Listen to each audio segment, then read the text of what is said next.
নমস্কার, এটা হচ্ছে ডে 3 আমাদের জার্নি দ্বারকা ট্রিপে।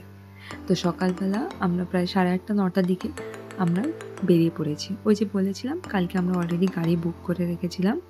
তো গাড়ি দাদা এসে ড্রাইভার দাদা একদম প্রপার টাইমে আমাদেরকে যেখানে আমরা ছিলাম ধর্মশালাতে ওখান থেকে পিক আপ করেছিল, ওখানেই আবার ড্রপ করে দেবে। তো আমাদের 2600 নিয়েছিল।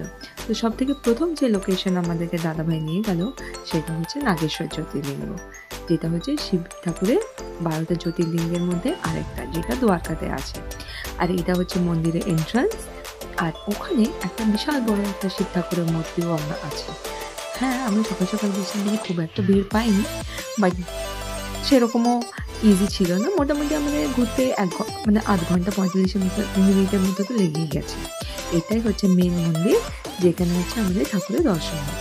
আর এন্ট্রিতেই দেখো এরকমভাবে পুরো রেলিং করা আছে, সবাই যাতে একদম প্রপার ওয়েতে যাতে ঠাকুরের দর্শন করতে পারে। পুরো ভেতর পর্যন্ত এরকম রেলিংই আছে। তো সবাই আমরা চলে গেলাম লাইন দিয়ে। হ্যাঁ, এখানে কিন্তু ছেলে আলাদা বা মেয়েরা আলাদা আলাদা লাইনেই, একটা লাইনেই যেতে হবে। মন্দিরের ভেতরে গিয়ে লাইনটা আলাদা আলাদা ডিভাইড হয়ে যায়, ছেলেদের আলাদা লাইন আর মেয়েদের আলাদা লাইন। এই যে দেখো, দুটো আলাদা আলাদা দিকে লাইন আছে। এটা হচ্ছে মন্দিরের ভেতরে, যেখানে হচ্ছে তুমি দর্শন করে তুমি বসতেও পারো। খুব অনেকটা বড় জায়গা। আর এখানে হচ্ছে মায়ের একটা মূর্তিও আছে, মা দুর্গার একটা মূর্তিও আছে, যেটা নবরাত্রি দুর্গা মূর্তি। আর হচ্ছে একটা বিশাল বড় ত্রিশূল আছে। মন্দিরের ভেতরেই কিন্তু আপনাকে পুজোর জিনিস কিনতে হবে, বাইরে কিন্তু কোনো পুজোর জিনিস কেনা জিনিস নেই, কোনো জায়গা নেই। তো আমরা লাইন দিয়ে একদম ঠাকুরের কাছে দর্শন করতে চলে আসলাম। আর ওই যে দেখতে পাচ্ছেন অনেকজন পুজো দিচ্ছে। এখানে কিন্তু পুজো ইজিলি দেওয়া যায়। এই যে যারা পুরোহিত মশাইরা আছে তাদের সাথে কথা বলতে হবে, তারাই পুরো পুজোর ব্যবস্থা করে দেবে। তো আপনিও গিয়ে কিন্তু ঠাকুরের মাথায় জল ঢালতে পারেন। তো ওনাদের সাথে গিয়ে আপনাদেরকে কথা বলতে হবে। এখানে হচ্ছে ক্যামেরা অ্যালাউ নয়, বাট মোবাইল নিয়ে আপনি ভিডিওগ্রাফি করতেই পারেন। কিন্তু প্রথমে দর্শন করে বেরোনোর পর, দর্শন করার সময় ওনারা অ্যাকচুয়ালি অ্যালাউ করেন না। তো আপনাকে হচ্ছে দর্শন করার পর আপনি বাইরে বেরিয়ে গিয়ে, মানে এই জায়গাটা, সামনের জায়গাটা ছেড়ে একটু ওপরের দিকে একটা প্ল্যাটফর্ম করা আছে, এই যে দেখতে পাচ্ছেন, এইখানে হচ্ছে এখান থেকে কিন্তু আপনি ভিডিওগ্রাফি করতে পারেন। এই দেখুন, এটা হচ্ছে ঠাকুরের জ্যোতির্লিঙ্গের দর্শন।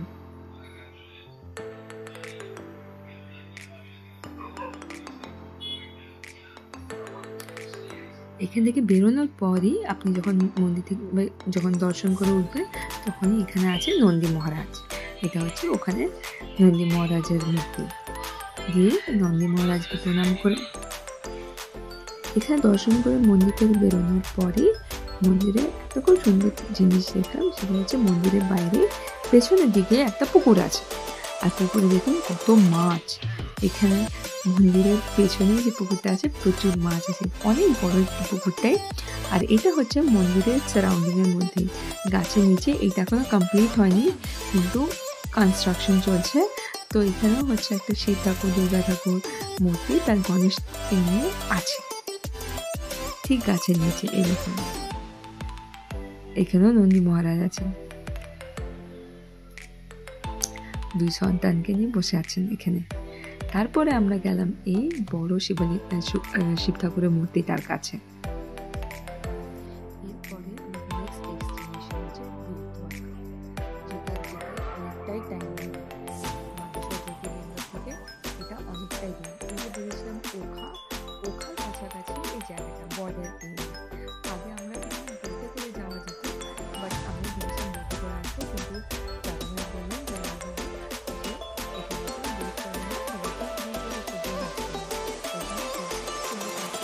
কিন্তু আমরা পুজোর উপর দাঁড়াইনি, কিন্তু ওখানে মন্দির বন্ধ হয়ে যায়। তো দুপুরে সেই জন্য আমরা ভাবলাম দর্শন করিনি। তারপর মানে ফেরার পথে আমরা এখানে দাঁড়িয়ে একটু সমুদ্রটাকে দেখলাম।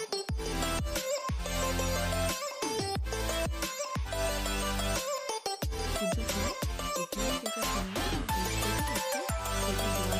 গাড়িগুলো আছে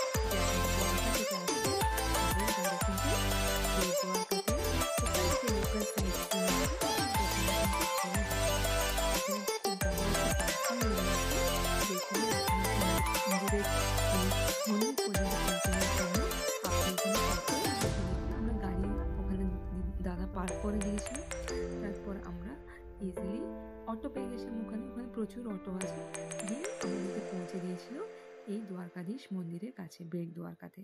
ওখান থেকে 2-3 মিনিট জাস্ট ওয়াকিং ডিস্টেন্স। আর এই যে গেটটা রাইট সাইডে দেখতে পাচ্ছেন, এইটা হচ্ছে মন্দিরের এক্সিট। কিন্তু হ্যাঁ, এন্ট্রিটা সামনের দিকে করতে হবে। তো এখানে বাইরে কোনো গাড়ি এন্ট্রি করতে দেন না ওনারা এই আইল্যান্ডে। তো আপনাকে ওই পার্কিংয়ে এসে গাড়ি রেখে আবার এখানে যে গাড়িগুলো লোকাল চলে ওখানে থেকে গাড়ি বুক করে আপনাকে কিন্তু সাইট সিন করতে হবে। কিন্তু হ্যাঁ, এখানে জুতো আপনার বাইরে রাখতে হবে আর মোবাইল এখানে জমা দিয়ে তারপরে মন্দিরে ঢুকতে পারবেন। তারপর আমরা চলে আসলাম সোনার দ্বারকা, গোল্ডেন কালার। এই যে দেখুন, এইটা হচ্ছে পুরো গোল্ডেন কালার।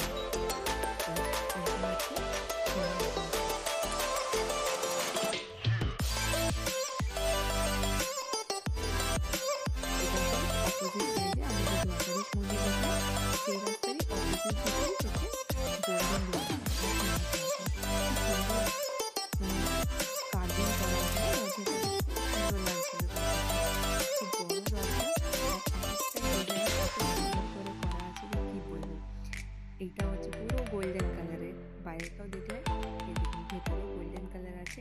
এখানে ঢুকতে গেলে আমাদেরকে 40 টাকা করে টিকিট নেওয়া হয়েছিল, আমাদের সবার জন্য 40 টাকা করে পার হেড। এখানে প্রথমে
এই সোনা দ্বারকা ঘুরতে প্রায় 1 ঘন্টা 1.5 ঘন্টা বেশি হয়তো লেগে গেছিলো। খিদেও পেয়েছিল দুপুরবেলা। তো সব থেকে আগে বেরিয়ে যেটা করলাম সেটা হচ্ছে আমরা গুজরাটি থালি খেলাম। সেव टमाटर, दाल, छोले, आलू की सब्ज़ी, वैराइटीज़ ऑफ आचार আর ছাস, যেটা ছিল কিনা 180 রুপিস পার থালি। তারপরে আমরা বেরিয়ে পড়লাম নেক্সট ডেস্টিনেশন দিকে, যেটা হচ্ছে শিবরাজপুর বিচ। কিন্তু ওখানে এত ভিড় ছিল যে আমরা ওখানে যাইনি। তারপরে দাদা নিয়ে আসলো আমাদেরকে রুক্মিণী দেবীর মন্দিরে। এটা হচ্ছে রুক্মিণী দেবীর মন্দির। সব থেকে এখানে ইন্টারেস্টিং ব্যাপারটা কী জানেন, এখানে যে মন্দিরের প্রসাদ সেটা হচ্ছে এখানে জল। ভেতরে ঢোকার সময় এখানে মা আম্বের এরকম মূর্তি আছে, আর একদিকে আছে বজরংবলী মন্দির। তারপরে আমরা যখন মন্দিরে গেলাম তখন কিন্তু মন্দিরের দরজা বন্ধ ছিল, কারণ কি দুপুরবেলা মন্দিরের দরজা 2টো থেকে 4টে পর্যন্ত বন্ধ থাকে। তো তাই জন্য আমরা একটু ভাবলাম যে একটু মন্দিরটা ঘুরি। কত সুন্দর দেখুন, পুরো ডিজাইন করা, মানে তখনকার দিনে আমরা ভাবি আমরা এখন খুব টেকনোলজিক্যালি অ্যাডভান্স, বাট এত সুন্দর এখানে ডিজাইন করা আছে, এত নিখুঁত যে মানে দেখে পুরো একদম অ্যাস্টনিশড যে এত সুন্দরভাবে এখানে ডিজাইন করা আছে পাথরের উপর। তারপর যখন 4টের সময় যখন ভাবলাম যে এসে গেছি তাহলে দর্শন করেই যাই, তো একটু আধা ঘন্টার মতো একটু লাইনে ওয়েট করতে হলো। দিয়ে তারপর 4টের সময় মন্দিরের দরজা খুলতে আমাদের দর্শন হয়ে গেল। দর্শন করে প্রসাদ খেয়ে, হ্যাঁ প্রসাদ মানে এখানে প্রসাদ হচ্ছে জল, খেয়ে আমরা নেক্সট যে লাস্ট ডেস্টিনেশন ছিল সেটা হচ্ছে হাটকেশ্বর মহাদেব টেম্পল, যেটা ছিল কিনা একদম সমুদ্রের একদম ধারে। দুপুরবেলা মানে বিকেল হয়ে গেছে অ্যাকচুয়ালি, কিন্তু খুব রোদ ছিল, বাট আমরা খুব এনজয় করেছি। এত সুন্দর লাগছিল সমুদ্রের জলের কালারটা যে কি বলবো। পর ঠাকুরের দর্শন করে আর এত সুন্দর ভিউ দেখতে দেখতে আমরা তারপরে আমাদের যেখানে ধর্মশালা ছিল, দাদা আমাদেরকে ধর্মশালাতে কিন্তু ড্রপ করে দিয়েছিল। এই দেখুন, এইটাই হচ্ছে মন্দির, আর এই মন্দিরের ভেতরেই হচ্ছে আছে মহাদেবের একটা শিবলিঙ্গ।